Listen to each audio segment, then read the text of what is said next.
Selanjutnya di kelanjutan belajar HTML itu kita akan mengenal mengenai tag, elemen, dan atribut dalam HTML.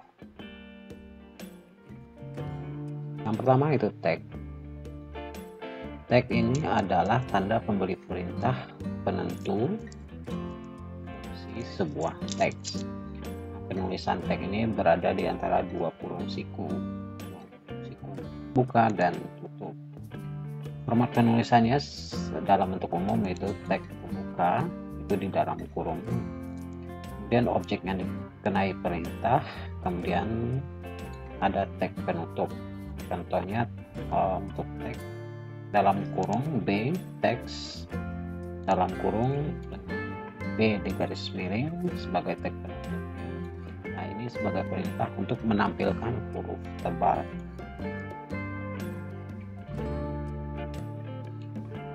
Ada beberapa pengecualian yang disebut dengan self tag. Tag ini adalah tag yang tidak berpasangan.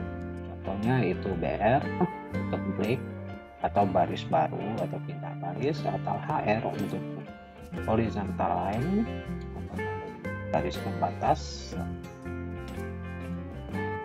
yang disebut dengan self closing tag atau void tag.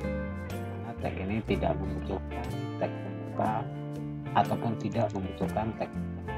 Kita bisa menulis secara sendiri, bisa juga ditulis tanpa garis miring seperti contoh BR. Nah, ini sebuah contoh tag. Nah, di atas ya 3 baris pertama itu adalah contoh penulisan HTML. Hasilnya akan terlihat seperti di bawah ini. Ini adalah tanda tag P merupakan paragraf. Lalu di sini ada I itu adalah perintah untuk memberikan italic atau miring. Ada 3 kalimat, itu ada tag P untuk memberikan perintah berupa garis tebal. Berikutnya yaitu elemen. Elemen ini adalah isi dari tag yang berada di antara tag buka dan tag penutup dan termasuk tag itu sendiri dan atribut yang dimilikinya jika ada. Bisa dibilang elemen ini disebut sebagai sebuah kalimat. Contohnya di sini P, ya ini paragraf, adalah sebuah paragraf. EM ini hampir sama dengan garis miring ya, sama dengan I. Kesatuan ini yang disebut dengan elemen. Selanjutnya adalah atribut. Atribut adalah informasi tambahan yang diberikan kepada tag. Informasi ini bisa berupa instruksi untuk warna dari teks, besar huruf dari teks, dan lain sebagainya. Jadi ini lebih banyak digunakan variasi seperti warna dan besar huruf digabung dengan CSS nantinya.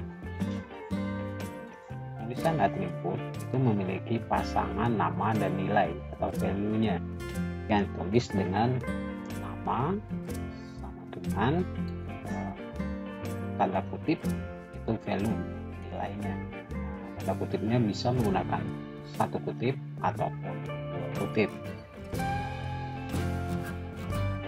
Ikut contoh atribut. Ini adalah atribut untuk pembuatan link ya dalam HTML. Di sana terlihat ada tag A. A ini salah satu tag khusus untuk membuat link, itu href. Bagian yang dihijaukan tersebut adalah yang disebut dengan atribut. Href ini adalah atribut. Value-nya link menuju YouTube HTTPS sampai YouTube.com. Kemudian sebuah tips dalam penulisan HTML. HTML ini tidak sensitif, artinya Anda bisa menulis dalam bentuk P itu akan dianggap sama dan tetap terbaca jika ditulis dengan P huruf besar. Tetapi ya, tulisan programmer itu tulis HTML atau yang lainnya ya menggunakan huruf kecil.